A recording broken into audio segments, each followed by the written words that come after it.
بسم اللہ الرحمن الرحیم۔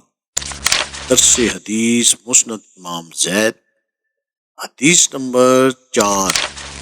ابو خالد رضی اللہ عنہما بیان کرتے ہیں، امام زید رضی اللہ عنہما نے اپنے آبا کے حوالے سے حضرت علی بن ابی طالب رضی اللہ تعالی عنہما کا یہ بیان نقل کیا ہے، میں نے نبی اکرم صلی اللہ علیہ وآلہ وسلم کو دیکھا، آپ نے ایک اونٹ کی مینگنی پر پاؤں دیا جو تر تھی، تو آپ نے زمین کے ذریعے اسے پونچھ لیا، پھر نماز ادا کر لی اور دوبارہ وضو نہیں کیا اور نہ ہی پاؤں کو دھویا۔